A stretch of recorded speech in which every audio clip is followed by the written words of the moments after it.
Ladies and gentlemen, welcome to yet another episode of the Smashed Bashed Yet Not Dashed podcast. Today I have with me Aditya Gupta, a man with a vision who's pioneered in many aspects of his life, as you will find out today. And this could be in entrepreneurship, this could be in exports, mountaineering, and more. Truly going to be an extremely enriching conversation, and I truly and highly recommend that you stick around and watch this entire one through. Have you ever been knocked down and found it hard to get up? Have you ever been knocked down and bounced back to come back even stronger? Hi, I'm Gaurav Bhagat and you can call me GB, and welcome to the Smashed Bashed Yet Not Dashed podcast, a fortnightly podcast where I speak about persistence, perseverance and overcoming the odds to come out ahead.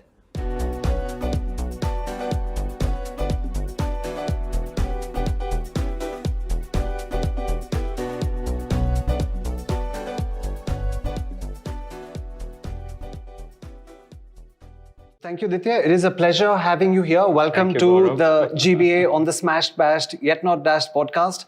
Our listeners today are eagerly waiting to hear more about your journey in entrepreneurship and life, lessons from Everest and more. So happy to share. Thank you for having me. To have you here. Yes, absolutely.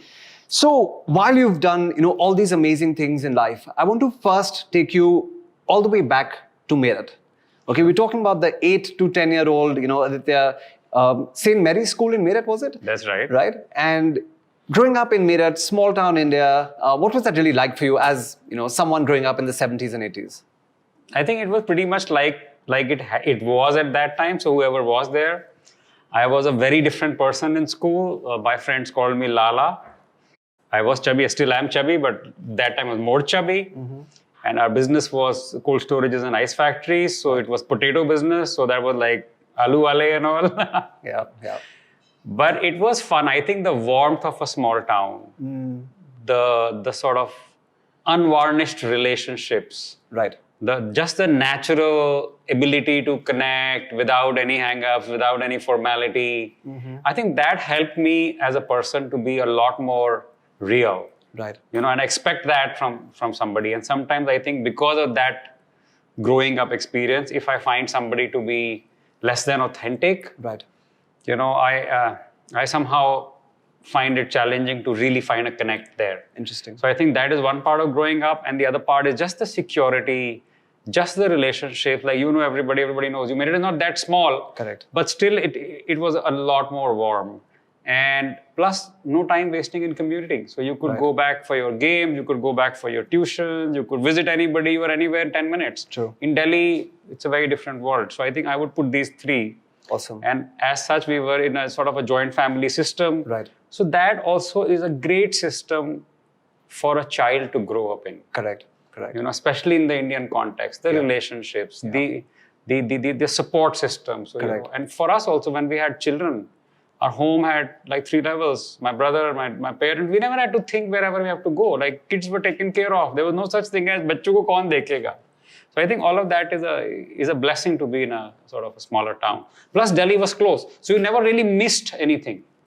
So anything, even bread used to come from Delhi. Correct. So as such, you had sort of the best of both worlds. Right.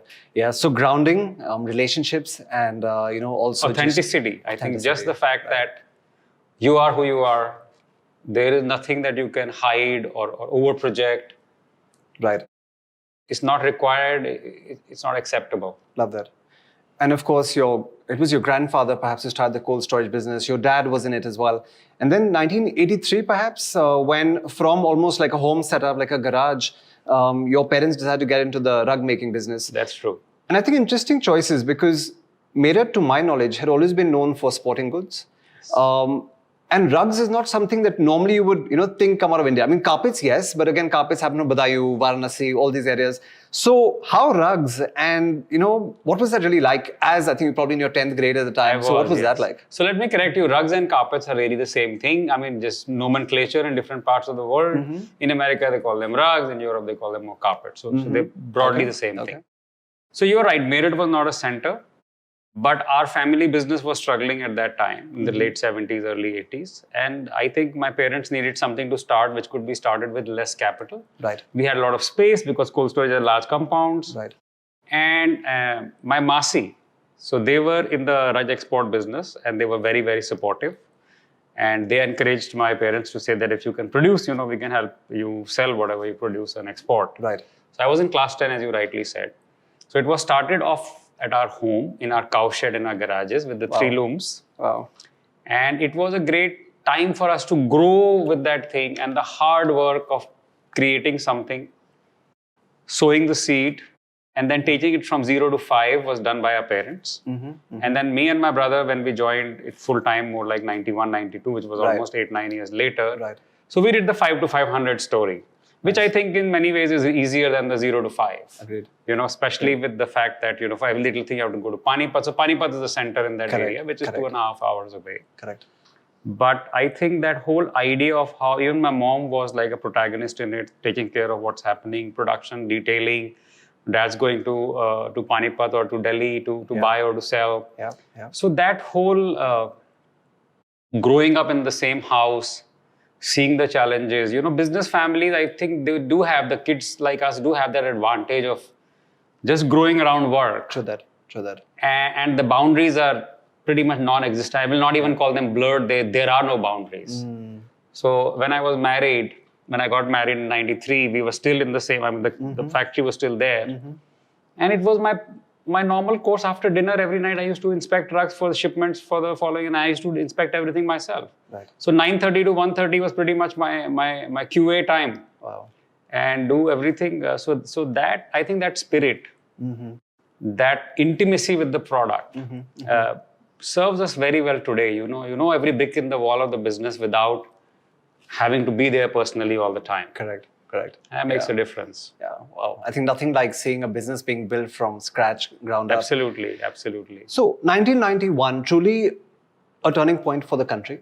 Narasimha Rao government, Manmohan Singh comes and delivers a budget which says, okay, we're smashed and bashed as a country, but we're going to turn this around. And of course, the world opens up, and you then decide to head to Hanover and exhibit at a fair. And I think at that time, this is like way ahead of the game. So you're pioneering something, because I think, and to my mind, maybe you had some of the Muradabad people who were coming and showcasing, some handicrafts and all that. But surely there couldn't have been too many Indians who were actually exhibiting in Europe at the time. So I'll tell you, so this is we went to Domutex Hanover. That is a rug show. So there were definitely Indian companies, but very few, I would say. But that was the gateway. We had no clue how to get export clients, right? Yeah. So I was in DU, I was still FMS business school, and I did some classes on German language to be able to sort of, find my way around Germany, which is helpful, not necessary, but helpful. Correct. And go to the Indo-German Chamber of Commerce and get their publications on how to participate in trade fairs, So it was in many ways a little bookish. Right.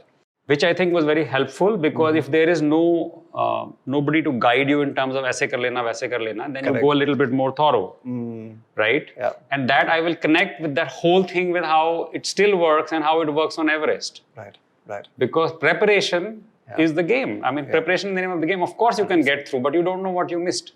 Because you were not prepared to catch everything that was available to catch. Right. So you just went and you got whatever little, and you thought that was enough. But you lost a lot out for no reason other than the fact that you were not prepared to really, utilize. So we did that. So I think it was 17 companies from India. It was not that few. And I would not claim to be the pioneer on that front. There were people who were doing a better job. There were people that we looked up to at that time, Agreed. And there were people who would inspire us and sort of, set that standard. But I have to say that within 7 or 8 years, we surpassed actually all of those people. So we had the gold trophy after 7 years of working. And I think that was a breath of fresh air for the clients in some ways, that we were not a rug producing company or not located in those areas. So we had a modern way of business and communication, because this is engineering and business school and all of that kind of a thing. Of course. And at the same time, the product. So it was the best of, combining, and our business still today. On the one hand, it combines the artisanal way of making things. Right. But on the front of it, we are dealing with cutting edge home fashion. Yeah. And management systems and brands. Every single day matters. A day here or there. In Badoi at that time, in many ways, even now, I would say, it was nothing wrong with it, but that's just how the thing was. Rug business used to be a little bit more sort of, slow food, life in the slow lane sort of thing. Yeah. But when you're dealing with brands and there is marketing dollars on the line and there is a campaign and there is so on, everything has to be in the damn store. Yeah. So every single day mattered, and we understood that firsthand. Buyers could communicate to us. They felt that we understand that, and we would never, take it easy. Though it was 2 months here or there, was still हाँ बन रहा है, हो गया, almost हो गया, बस आ रहा है. Very true. 2 महीना पहले था delivery boy, बस बन गया साहब, loom से उतर गया, बस finishing में है.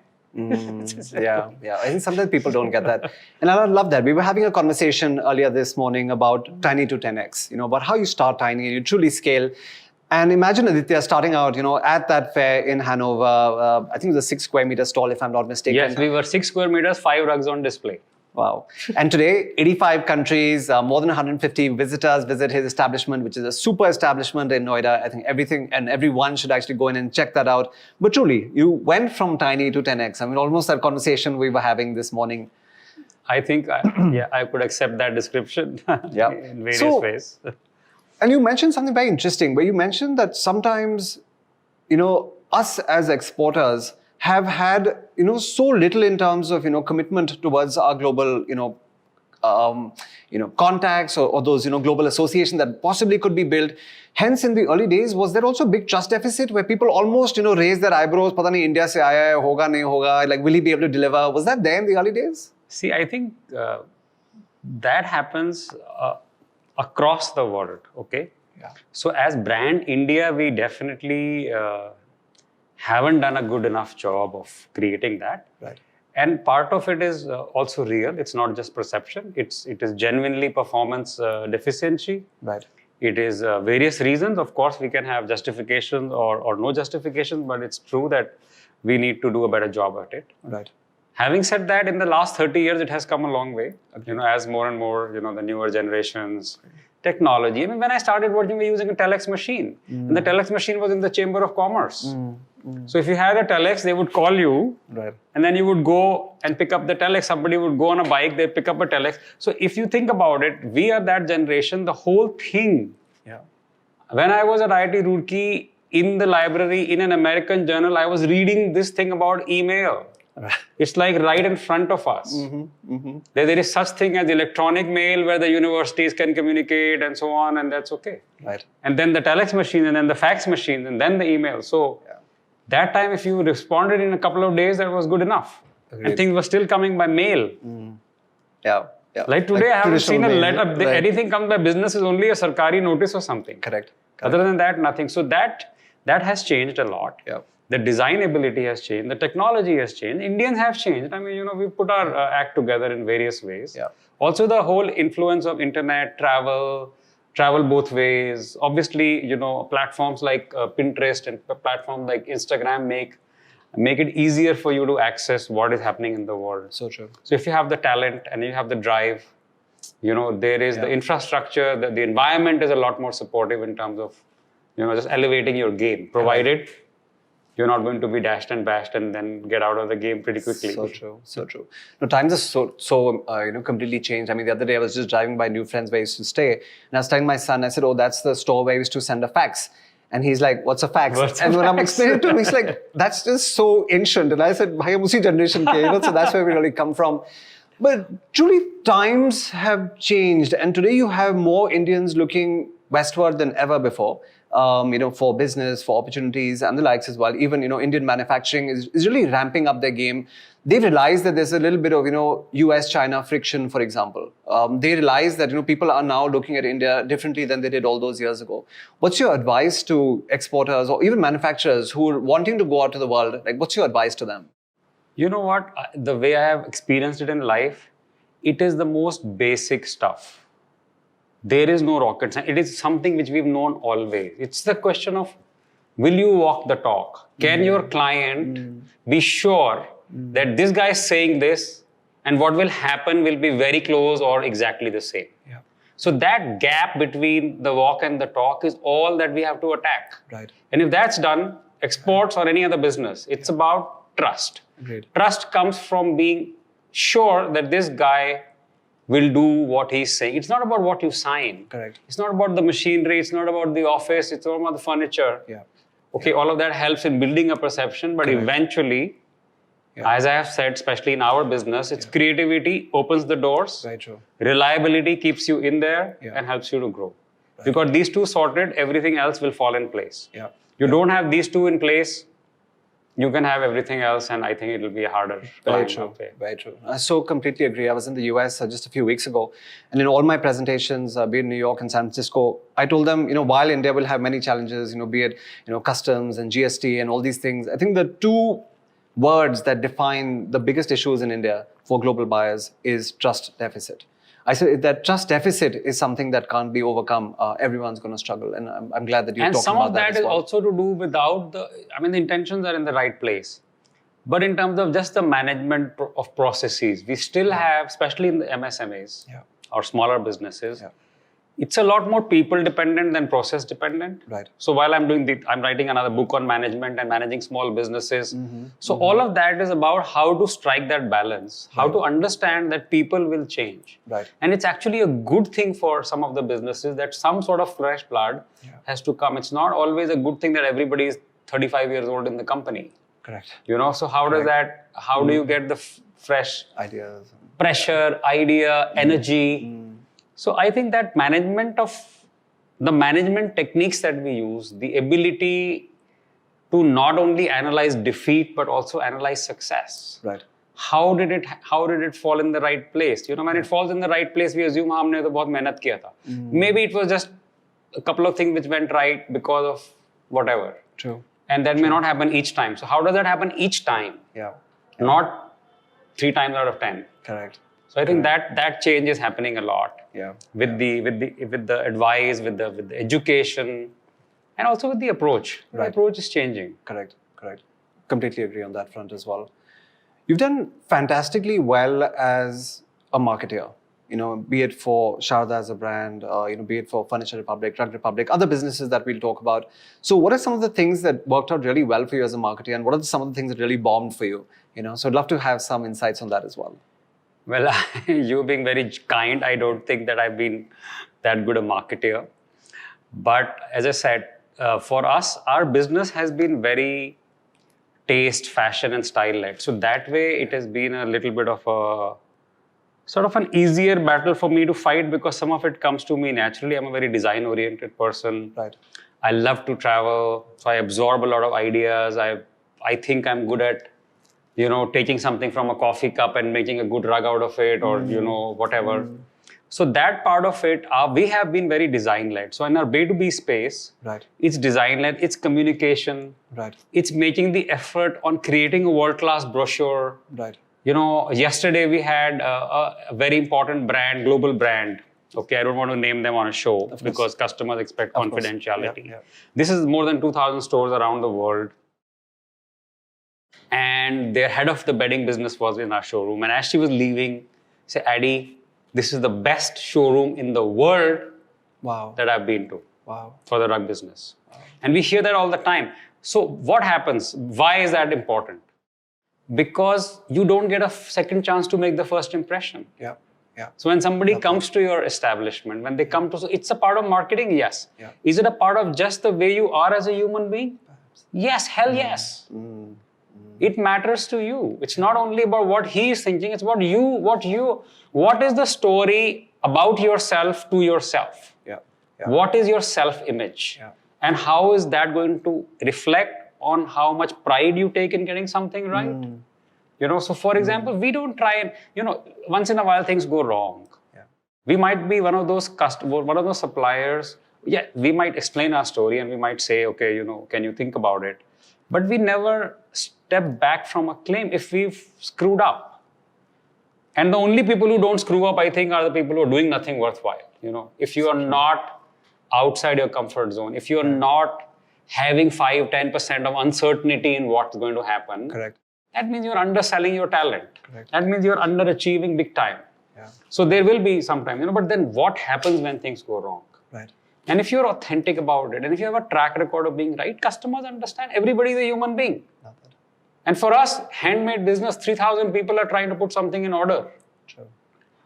And for that to happen with the weather, with the holidays, with the strikes, with everything that is happening, But still, if you're committed, and I think that commitment reflects in every little thing. So marketing is not only what you project, it's also what you feel, how you think. Agree. How good at placing yourself in the shoes of the customer. To me, forget everything else. Just place yourself in the shoes of the customer, and then what do you want? Don't think about मेरे limitation है, labor नहीं आया, supervisor absent हो गया, ऐसा हो गया, वैसा हो गया. That's none of his business. That's why he needs you. He hired you to do a job. Correct. Are you really fighting for it? Or are you looking for an explanation? Are you looking for an execution? Correct. So if you are execution oriented and you are sitting in the place of the customer, marketing will fall in place automatically. So true. कुछ सोचने का जरूरत नहीं है. Just authenticity. Yeah. That's it. And I think that's the way we approach it. And well, God's been kind. And obviously you have to be smart about communication and presentation and, invest in your materials, which because, they will experience you only over years. But they have to judge you in minutes. Yeah. So are you making that easy? Agreed. Do you look like you will also do? Yeah. Of course, that doesn't stop there, but it begins there. Yeah. So I would say just these two things. Love that. And if you missed that part, go back and rewatch this segment again because it was truly pearls of advice. I mean, yes, I'm a trainer, coach, and consultant. And I think what you got in those last few minutes was priceless. Where again, there was talk about authenticity. There was talk about keeping it simple, being, who you are, not overcomplicating things. And of course, focusing on that first impression. And I've actually had the opportunity once, many, many years to actually visit IHDP as well. And again, in a way, pioneering. And the reason why I say that is because when the Great Noida Expressway came up, which today has, everyone from the Adobes to the Genpacks to the Microsofts and everyone else. But when we go back almost 20 years now, there was only one building, right? And I know this because when we were looking for a home and we were driving, and we were like, what's the landmark? He says, IHDP. And I'm like, okay. And we crossed and there was nothing, right? It was just that one building. So what made you even think about setting up over there way before anyone else did? Affordability. Because Noida was affordable, Gurgaon wasn't. Yeah. And then for us, our head office, everything is in Meerut. So we wanted to be that side of sort of Delhi, So that was important. It was, Noida developed by infrastructure first and buildings later. It was done by the government. So that way you had the expressway, you had some of those things. Gurgaon, on the other hand, developed more privately. Yeah. So they gave up the land and whoever built the road built, and only later on that they put their act together. Correct. So I think it's just a couple of things. And sometimes real estate is not, and again, I think life, it's not a menu that you can choose, right? Mm-hmm. So if you can process your options and be focused on, okay, this is what I need to do, and this is the best available. Right. Out of this 1, 2, 3, 4, go for it. It's the clock is bloody ticking all the time. So true. I don't have 3 years to look for a location. Yeah. So in real estate, anything else, who is going to support you? So we're getting 5 acres of land here. Yeah. IHDP is built on 5 acres on the expressway. Correct. Gurgaon mein kidhar tha? Delhi mein to jagah nahi hai. Bilkul. So where would you go? You have to be in Delhi because that's where the home fashion industry sort of comes to buy. Correct. I think Noida became a choice and we created that. And yes, I think it was probably a little bit before its time because, there were things which we couldn't manage to do. Yeah. But we created a very, very beautiful space and, people loved what we created. But again, as I said, I'm not that good at marketing. So authenticity was not enough in that situation. Yeah. There were also real concerns. There were also some sort of regulatory limitations because we were not able to sell the place in parts. Of course. And exporters were a little reluctant to rent showrooms and pay 3-4 lakhs a month. If it was 5 crores to buy, they would buy quickly. 5 lakhs to rent. Yeah. So that was one bridge which we couldn't cross that easily. And eventually we sort of just ran out of steam and Alstom wanted it for headquarters and we said, let's just go for that. Yeah, Alstom is actually one of our clients in one of our businesses. So I've been there often for that as well.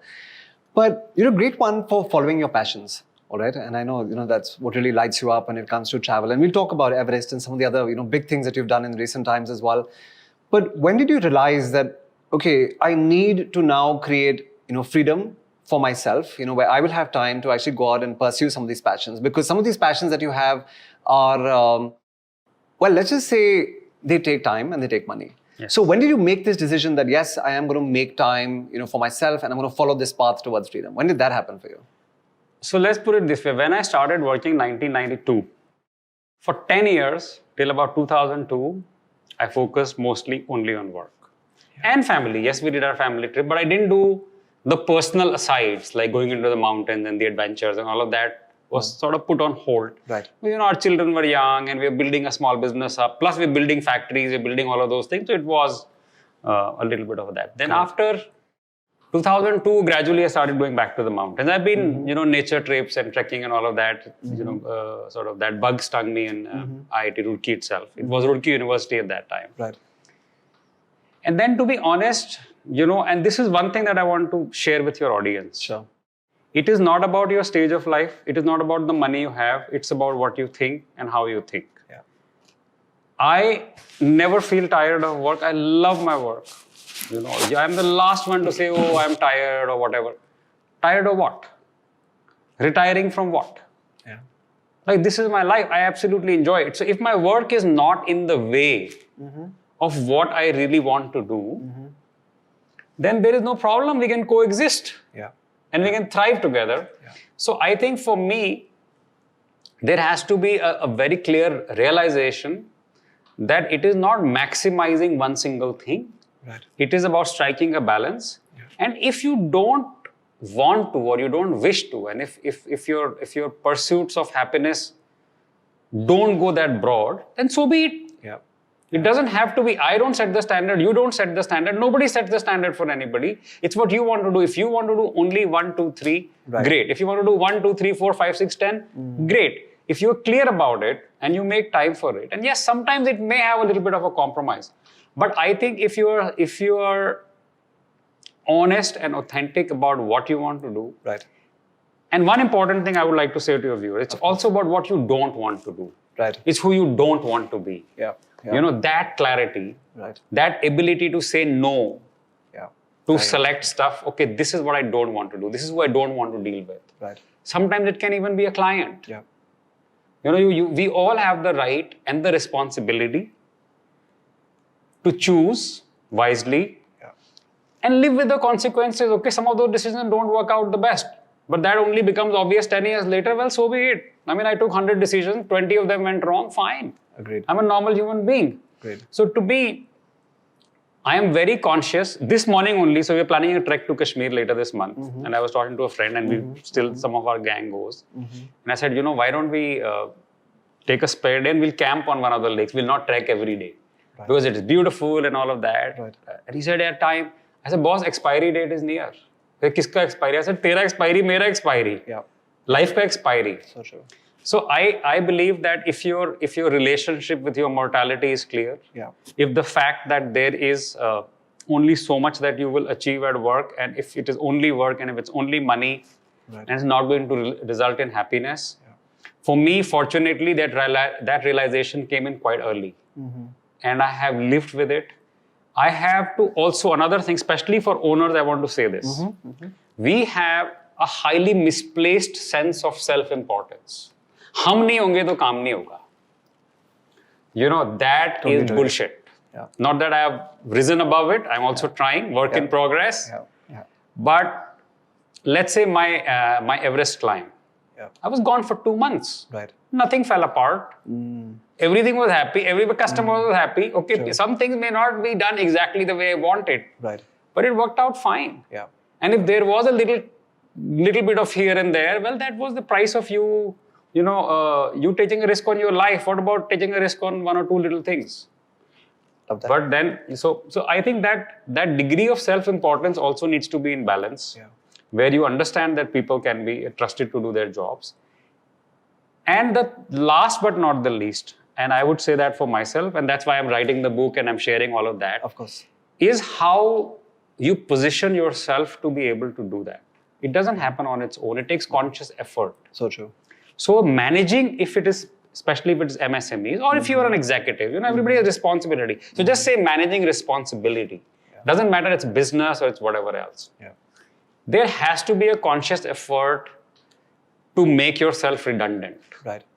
I really follow that idea. How can I be less and less required here so I can go ahead and explore something else? Whether it's adventure, whether it's travel, whether it's a new venture, So I think these couple of these things will, I don't know if I gave too long an answer to that, but there is no short answer to that story. I thought it's amazing, and I completely agree. It is the mindset. And I do recall when I went in 2018 February for a Tony Robbins event, when Tony Robbins first came to Singapore. And on day 3, he talks about, what is your limiting belief? What is really holding you back? And I think at that point, for me also, it was like, "Arey yaar, maine consortium banai hai. It's a company that I built, from my garage, a home alone, and hence I always need to hold on." And the moment where 2 weeks later I met Grant Cardone and I realized that it doesn't need to be everything. And this company will survive and thrive even without me being that active. And that's exactly what we've happened. We focused on bringing in good people, the processes, and the company continues to thrive and do bigger and better things than ever before. Absolutely. So completely agree with you. And there. you will hear that over and over again. Yeah. But you have to be able to leave the hands of the handle to see and be prepared to fall once or twice. That's okay. Love that. That's okay. If you're not going to be falling ever, I don't think you will be growing much. Couldn't agree more. You couldn't be always in the safe zone and say, "Oh, yeah. Then you didn't know what you missed. Right. So 2019, you're 50 years old, and I just love what you just mentioned that, yes, it was a big risk that you just had to scale Everest. It's no mean feat, no lean feat, or it's no small feat from any perspective. Even though, I know that a lot of people who say, "Arey yaar, Everest, to, koi bhi kar sakta hai," but it is no, like I said, it's a really big feat. And I also love the part where you said, as a risk taker, some would consider that a risk, but sometimes, we've seen 2 years of the pandemic where people have not left their homes, and the day they left their homes, something happened and they passed, and they, for them, that was, unfortunate. But let's go back to Everest for a sec, okay? And surely that mountain has taught life lessons. I know you've written a book on that as well, and proceeds from that book go to charity, which is great. So I'd love to hear a little bit more about the book too, Sure. But also what are the lessons that listeners could get from your experience on Everest, and what did Everest teach you, and what could you tell us about that? So I've done a whole coffee table book on it, Awesome. which is called The 7 Lessons from Everest. So if I 7 start Lessons from talking Everest. about that, I think all your time will be consumed. So I will let people go and look it up either on YouTube or on Google. For sure. I haven't done a good job of putting it there because the book was never meant for any commercial purposes. It was meant to raise money for CRY. And so we aim to raise about 1 crore. We've done about 75-80 lakhs so far. So we're still a couple of lakhs short. Wow. And the idea was that you would donate to CRY. CRY will compensate us for the cost of the production of the book. So it's not like we were just, we did let CRY pay for the cost of the book, but then the content, the photography, the effort, the whole thing about, I did talks, I did speeches, I did whatever, so to sort of, push it up. Right. And thankful to my friends, family, business associates, bankers, and so on, who all, took it up. And some corporates have taken it, given it for their gifts. I have done talks for them to present it, personally. Awesome. So initially I did it for free. Then I said, okay, minimum you have to buy books for 1 lakh only. Then I'll do it because everybody free speakers, everybody is okay with it. True that. So the lessons were, the 7 lessons start right from beforehand. So the first one is preparation plus passion. Awesome. Preparation plus passion. And then you have to define what is preparation. It's not just about anything you do. You have to match up to the task at hand. And on Everest, that comes naturally because the consequences of not doing what is required. Game over. Mount Everest doesn't give you second chances. Yeah. You will not come back to whatever you were. Right? So that preparation, that sense of, and if you bring that ability to condition yourself and to simulate that this is, so Mount Everest is a metaphor. Okay, and that's what I've said over and over and over again. It's a metaphor for something that seems unachievable, something that seems intimidating, something that seems so out of whack in terms of Mount Everest. Who am I? And that is another lesson. Scale should not scare you. So the scale of your ambition, of your goals, it has to not scare you. But then it can't be a dream. So that we've read all of that. What's the difference between a dream and a goal? Correct. Dream, you just dream, and goal, you put a timeline to it, you actually work for it. And the first thing is preparation plus passion. Right. And passion is something I would like to be very clear about. Yeah. And I give this example over and over again. You can say, I'm passionate about football or cricket. Right. And what do? You watch it on TV. Well, you are passionate about watching football, and you take a glass of beer and you take your popcorn or whatever. That's not passion about football. Football, sorry. That's passion about having a good time watching football. Agreed. If you're passionate about football, go out there in the field, sweat it out, prepare for it, be physically fit for it. That's passion for football. Yeah. Otherwise, we're watching football. Now, bring that down to work life. Correct. If this is your passion, what is the sacrifice? Yeah. Passion demands sacrifice. 100%. What are you willing to sacrifice to achieve this? What price are you willing to pay?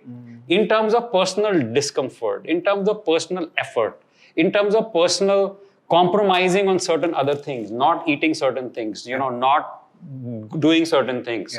So all of that. So that is your proof of passion. Great. Once those two things are in place, then you go towards step by step. Then my second thing is obviously the scale should not scare you.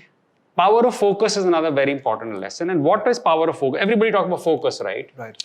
But on Everest, and in life, you're crossing these crevasses, you're crossing 6-inch wide ledges where the fall on the right is 200 meters. Wow.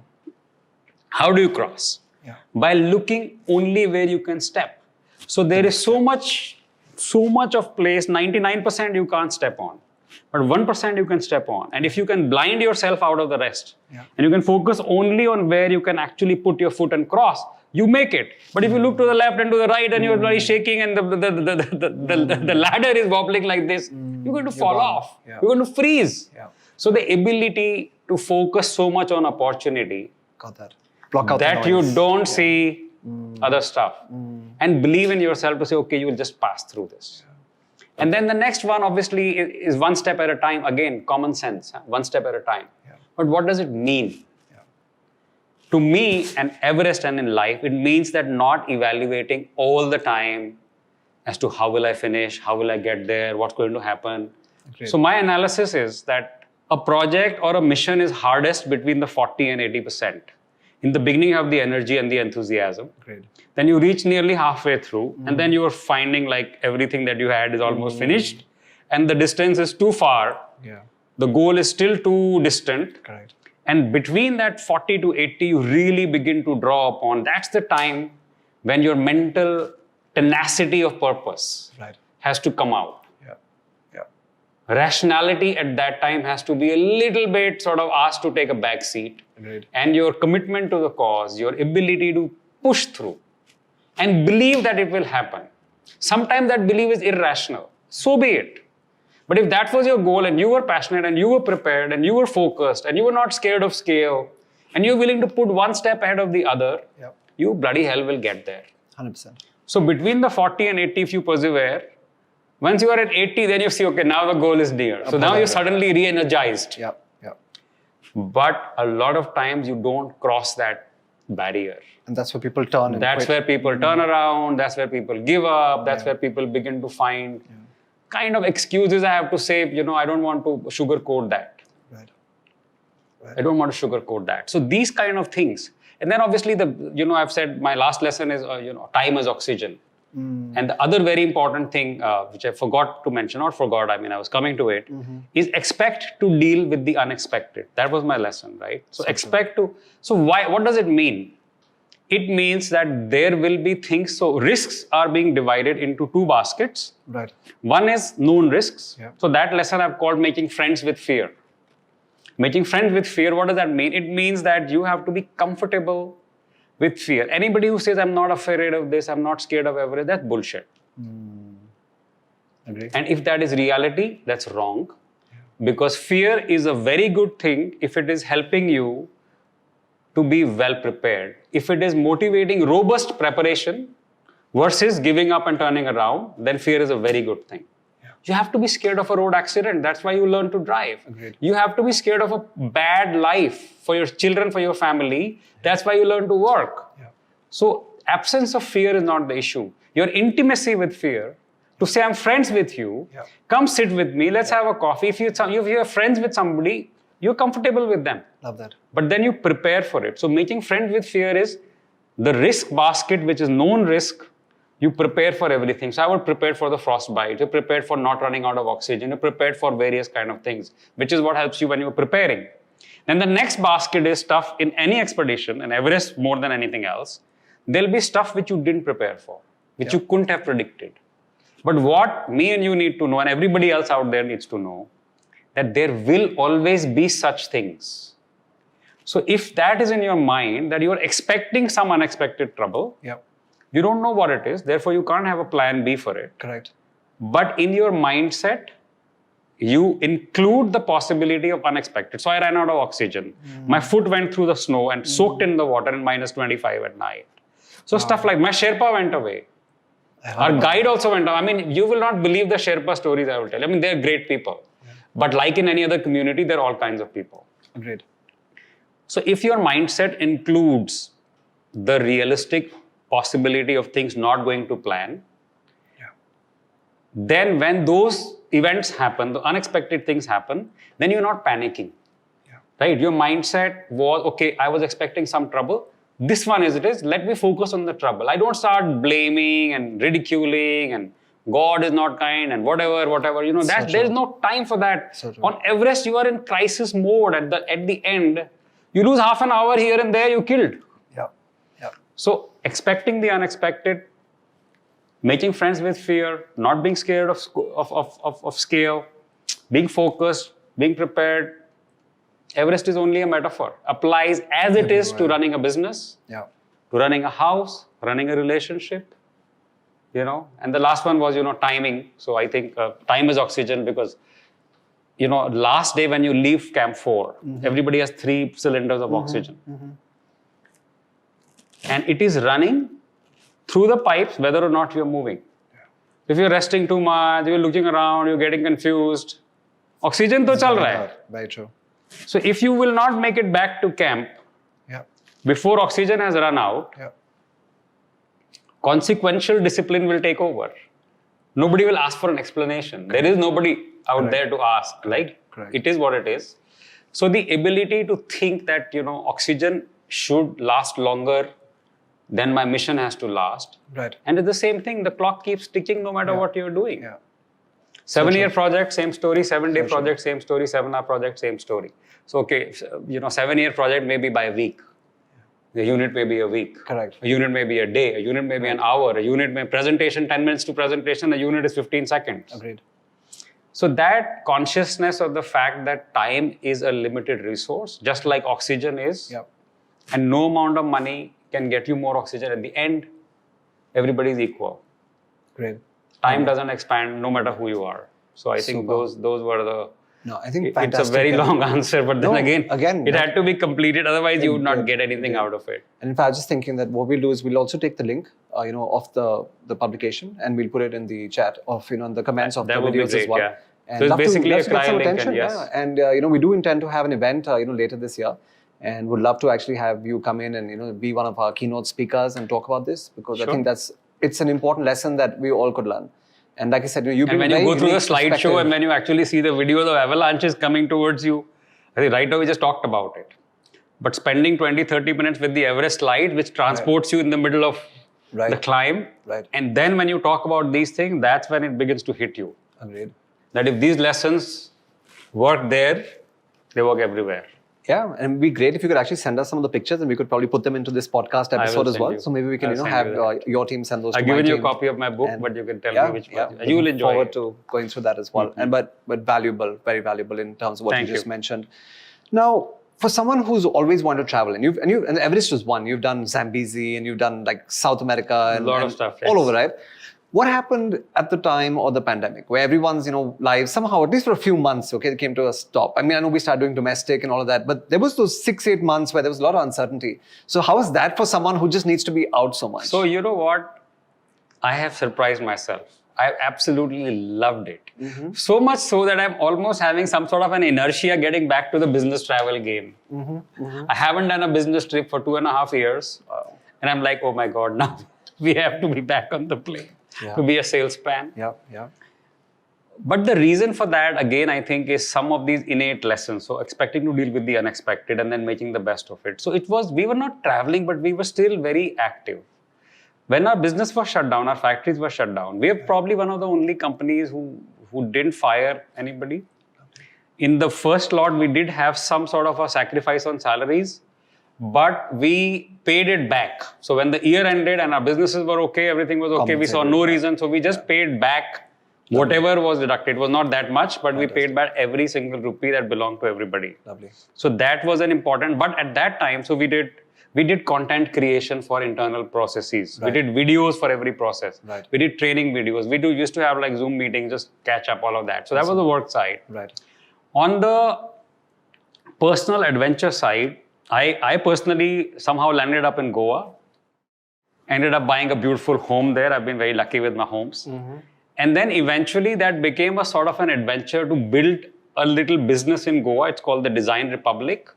We are acquiring villas which are not in a great shape. Yeah. They're not old, dilapidated villas, but Right. they're just villas which were built 20 years ago by the locals, They have a certain different taste, etc. But they're good properties. Right. So we are turning them around and making them available, for somebody who wants a finished, ready to move, beautiful holiday home. Fantastic. So that became a little bit of an adventure for me. So business, as I said, I love to work, and it gives me an excuse to be in Goa about 10 days in a month now. Nice. But I'm not sitting by the pool lounging. That life I don't like. Yeah. And in Goa itself became, we do kayaking, cycling, yachting into the backwaters, seeing crocodiles. Have you seen crocodiles videos coming out of Goa? I'll show you in my phone. Okay. So I just put up about it. So Goa has so many layers. Yeah. There are so many very, very sophisticated, very, very capable people in Goa who just chose to live differently. Right. And it sort of calms you down in various ways. Right. So my need, if I may, or my tendency to get out of home has been well satiated within the country. And this adventure of building a business and creating this beautiful, so I love design, I like home fashion, I like architecture. Right. So it keeps me not only amused, but also so far so good on the business side, touch wood. Awesome. Okay. Lovely. Yeah. Truly made lemonade out of lemons, right? Yeah. So love you that. could say that, but that's only in retrospect. Right. Yeah. Sometimes I think that's what life is, right? We take these chances, and then when they pay off, everyone's like, wow. Yeah. When they die, we're like, shit. Yeah, so I'm totally loving this conversation. I think we're probably almost at the 45-minute mark, and I'm cognizant of your time. So thank you, first of all, for coming down today. We'll keep it another 10 minutes as we come to wrapping this up. I think it's just been so good that maybe at some point we're going to have, like I said, have you back as well. So talk about risk-taking ability. And obviously, you've taken a lot of risks. And it's interesting, when I was going through your LinkedIn profile a few days ago, it said you tried something in the futures and options market. And stock market is something I'm very passionate about. When I was 16 years old, Harshad Mehta was the guy, and I remember creating a stock market game and everything else. How did that stock market thing play out for you? Because I know it's something that you mentioned in a couple of places, but I'd just love to know more about that. So I somehow, I am absolutely a zero on the stock market. Till very recently, I was not responsible to manage my own money. Okay, so my brother used to take care of our family money, and he's a genius at that. And because of him, I never had to bother about it. So I never bothered. Right. But then I became responsible for my own funds, and then I began to make the usual mistakes that somebody would make. Of course. And but let me take you back on the risk side, because risk is not what happens in the stock market. Risk is what is like all over the place. Of course. Every decision. I believe should have some degree of risk. If there's no risk involved, then again and again, I'll say the same thing. You're underselling yourself. Yeah. You are not using the gift of life if you're always in the comfort zone. Right. If you're always within the envelope of certainty. Right. Yeah. What? Yeah. What are you doing? What is it about? So adventure, and my early exposure to adventure, right from when I was 17 years old, trekking in the Himalayan Explorers Club. Adventure gives me that intimacy with risk. That strong voice of optimism that no matter how grave the situation gets, and it gets on, treks, people die on treks. I mean, I've had situations where you were not sure about the next morning. True. It is blizzard, it's snowing, everybody's sleeping under a rock, it's minus 25, it's whatever. Wow. But I think the muscle of optimism, I want to call it a muscle, because it's not something I can train you just by telling you about it, right? You have to experience that. Yeah. And what do you have to experience? You have to experience the fact that when you place yourself outside your comfort zone, the worst case scenarios don't often happen, right? It's worst case scenario is also a rare scenario. Yeah. So there is a pie chart. 99% or 90% of it is green zone. Right. A little wedge is red zone. Yeah. That's where the making friends with fear and preparing and not doing stupid things is involved. Sure. And the rest of it works out. So when you start taking these smaller risks and they begin to work out, then you begin to build a natural sense of optimism about the possibilities. Right. So I am not inclined to think about, okay, I'm in traffic mein phas gaye, flight छूट जाएगी. अरे नहीं छूटेगी. Let's just go with it. Agreed. You know, it is not, everything is not going to be the worst case scenario. Yeah. So that is a practice that you have to acquire consciously sometimes. Right. And if those things fall right, it makes you more and more optimistic. When those things don't fall right, it makes you realize that it wasn't such a big deal. Yeah. Okay, it didn't go like you thought, but it was okay. It was not that terrible a situation, right? Agreed. So that intimacy with risk, that ability to say that I can handle. You know, people say, how has Everest changed you? Yeah. That question has come to me a few times. Sure. And I said, I don't know if it changed me much, except the fact that I can feel that I can handle anything. Yeah. That's irrational. Yeah.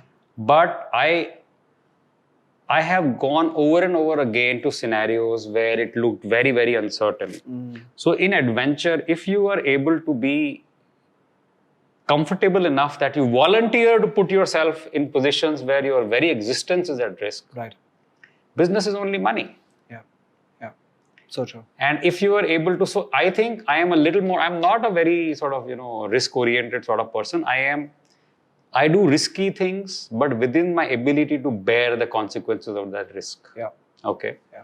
So I would do, if I have $100 in my pocket, maybe I'll risk 10 rupees. Now 10 rupees, somebody doesn't want to lose anything. So that's where my distinction begins to come in. Yeah. Like you want to grab everything and everything must be a short success. No. I'm not sure if I like that idea. But will I go to the extent I have 100 rupees and I'll take 1,000 rupee ka risk? I wouldn't do that. Right. Because I'm responsible for so many people, 3,000 people, live off my businesses. Yeah. My family is there, my children are there, my parents are there. So yes, I'm responsible to some extent towards them. I'm also responsible towards myself to make sure that I feel I'm living a worthy enough life where there is a degree of uncertainty actually drives me. Correct. It pushes me towards excellence. It makes sure that I'm not just taking it easy, or I'm not avoiding hard work in any way because I don't know what's going to happen. Correct. So I think to that extent, Everest also, you take the risk of going there, but then you make sure your safety anchor is in place. You make sure that your oxygen cylinder is working right. You make sure that you have hired the right Sherpas, going with the right team. Yeah. Yeah. So I think it's that, very that interesting. part of, And to my mind, it's almost like a combination of leverage and a stop loss. So yes, you need leverage, but then you also have a stop loss that you know when I'm getting out. Like, okay, this is getting uncomfortable. And in fact, on adventure, that's a very key decision. And that is one promise I always make to myself and to my family, that I'm not going to be so into it that I'm willing to die for it. I might die, that's a different story.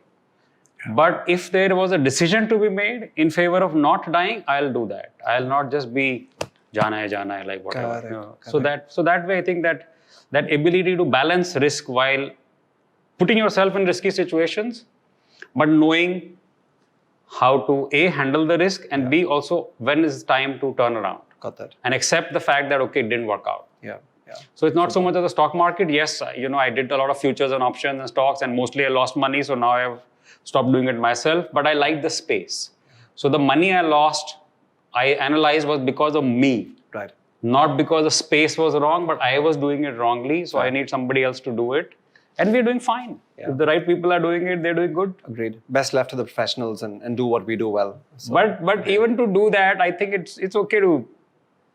Yeah. Learning is expensive. Burn a little bit of money. Good learning is very expensive. Yeah. So I think it's okay that you're willing to pay for it. Like when you were talking about alligators or crocodiles in Goa, the only animals I would meet in Goa were the sharks and the ducks. And mostly they were found in the poker room of the Pride, right? So because you had the sharks and you had the ducks, and yeah, I mean, those sharks taught you lessons. And I've never been in a casino in Goa. Yeah.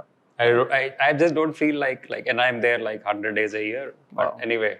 How would you spend time after work on your travels? When you travel for work especially, once work, the meetings and all of that are done, what do you normally how do you end up spending your time? I just walk around.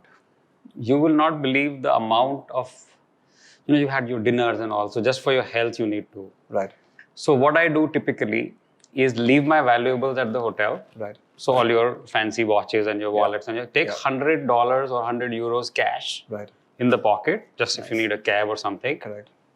And they just walk, talk to somebody, So I'm not so much, I don't drink much. I mean, I'm like a one drink social drinker. So it's not like I'm not interested. But I like to explore the areas. If there is time during the day, I like to visit the design. So I like to figure out which are the best hotels, restaurants. So I like to do some of that. Right.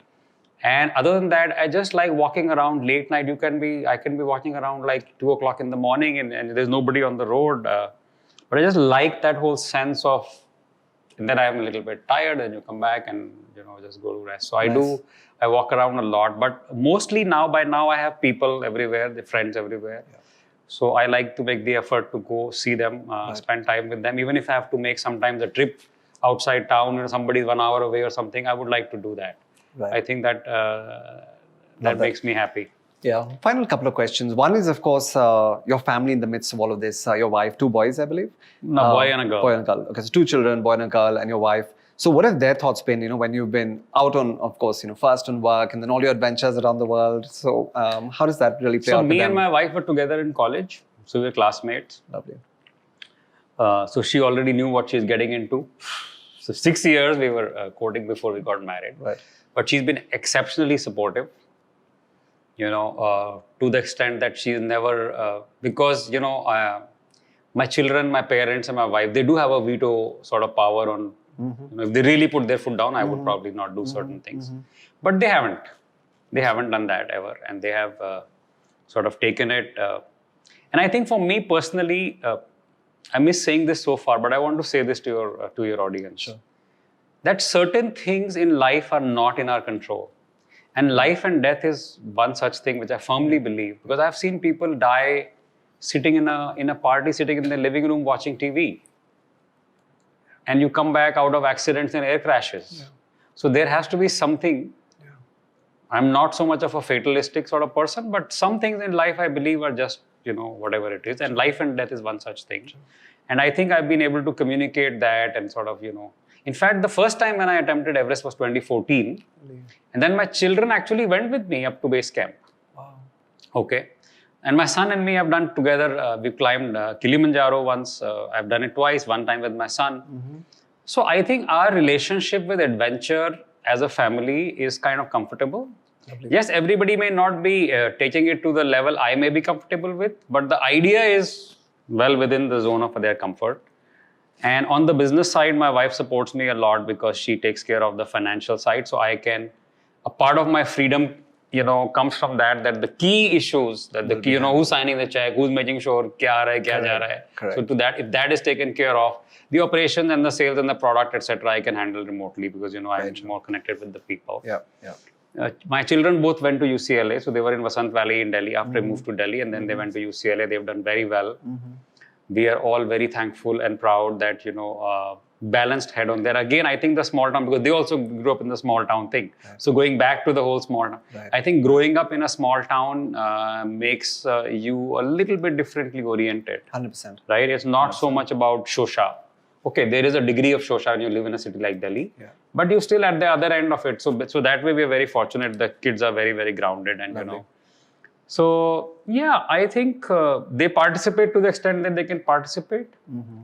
They let me do what they don't want to participate in, so they don't come in the way of that. Couldn't ask for more. I know. Can you? Absolutely. I think as your kids are sorted and they're on their path, I think as parents our job is done. I think so too. Yeah. So to some extent, that's never over as a duty. My mom still checks on me whether have I left for the factory to the house or have I eaten dinner, etc., etc. But I think that's the part of a DNA of a mother, and it's a part of the joy of their living to be able to look after, somebody. Yeah, and grandparents, in small town values can't be beat. Even our children, they're still younger. There's 11 and 15 now. We always send them back to my in-laws' place. And then Bagdogra, it's a tea family. They grew up in the gardens. So Bagdogra it's a simple life, and you just have simple kids. And when you sometimes see what others aspire for and what they do, like. Is this okay? But let's us spend on the brands, let them remain simple. And so, yes, I totally get that. What will be your legacy? Like, okay, a few years from now, if you look back, like what is going to be Aditya Gupta's legacy? I would like to compartmentalize them in 2-3 different ways, right? So one is obviously the physical aspect of a legacy where, you built a business, you built some homes, and that's more like asset related. Yeah. Okay. And I think God's been very kind on that front. And as I said, I take risks within my limits.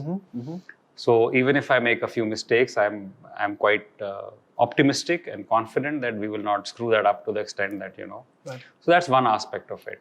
The other aspect, I think, is, on a more personal level, everybody has to have some sort of a, what should I call it, self-image, but also the impact on the world. And I think if your life is inspiring, especially after the Everest climb, Right. I'm being told over and over again, and when we made this 7 lessons of Everest into a management module, and it's actually being used for training, it's being used to talk to kids. So I feel very happy and that was one of, in fact, you said, why did I write the book? Because I wanted to preserve the learning while it was fresh, and good timing with the pandemic, because we were home. Right. And we could just have the time to, because it takes a lot of time. Very true. So those learnings, I think, are a part of the legacy where you set up. Example sounds a little self-promotional, but I think if the demonstration of certain values, the demonstration that it's possible to do certain things without feeling compromised in other areas. And if that is something which some people have taken away from me, I think that to me is an important part of my legacy. Right. Other than that, I didn't do that much कि मैं बहुत legacy की बात करूँ. But God has been kind. I'm very fortunate with my personal life and my professional life, and the way my family is so far. Enough. Yeah. I'm happy with that. And I mean, I'm sure that all the viewers would agree as well. It's been like a fantastic conversation. And truly, if 2019 is when Aditya scaled Everest, and the journey he's now on in terms of just getting out there, spreading the word, and I'm sure he's going to light up the stages and corporate, India and more. So I'm sure you're just getting started, and you've already, I'm sure, 3,000, plus people on your teams. Yeah. You've changed their lives, which is fantastic. I'm sure that's only going to go 10x from here as well. And great stuff on that and in side. fact, on the legacy side, I miss saying that we're doing more and more on that side. Yeah. And I guess that is something which comes naturally and with stages in life where you begin to get more and more interested in making an impact on so many people that you feel you can reach out to. Right. So that part of our work has really expanded, and I am pretty sure that will expand a lot more going forward. Right. Lovely. Name the book where you mentioned proceeds go to yes, child that is relief one, in but we Europe. do so much else well. also as a rug business, and Lovely. and especially inspired by my father and by my mom. My dad's very actively involved in so many things, and he's quite generous with whatever needs to be done. Community, again, small town, Meerut, basketball court, school auditorium, medical college में पूरा dental setup चाहिए, okay. Awesome. So somebody would say, so that I think it's a part of not just legacy, but legacy is a separate issue, but I think just the satisfaction of being able to do something something larger and easier. So Lovely. That way our family values have served us well, and I hope that will be the part of my legacy going forward. I'm sure. So my last question, I mean, this is of course, the Smashed, Bashed, Yet Not Dashed podcast. So your advice, to people who are, feeling in a space where they've been smashed and bashed and they're not really certain about, how they're going to come back. So what would be, your advice to that set of people? I think I mentioned that when I was talking about the Everest part. Yeah. So that 40 to 80%. Right. Just be very, very clear that there are always going to be phases where you will feel the smashed and bashed part. Yeah. It is a good filter because, the pyramid can only be in a certain shape, and there has to be some ways to reduce the number of people that will reach there. So true. So you decide which part of the crowd you want to be. Yeah. There will be some people who will go through, some people we will not. Right. And that's mostly here. Yeah. That's not outside our influence, that is mostly here. And I think that at least my life has been kind enough that whenever I persevered, it's been a profitable trade. And I believe that most people who do that with sincerity, who do that with an honest sense of purpose, who do that with some sort of tenacity, you don't have to be, if you're easily discouraged or easily demotivated, Right. well then yes, unfortunately it is what it is, But I think if you just persevere, things just fall in place. They just, believe me, they fall in place. Yeah. Just persevere and focus on that next one step. Absolutely, the opportunity, the focus on what can be done, not everything that went wrong. Like what needs to be done, because these are phases, they will pass. Right. And at the same time, as I said, cutting your losses, if something is, you have to be humble enough to say, okay, I made a mistake. Right. So don't go to the point. Perseverance, that bravery, as I said, there is a bravery and then there is stupidity. They're not the same thing. Sometimes only a very thin line divides the two. Yeah. But that part of wisdom has to come from you internally, because it has to be done on the fly. You have to process everything.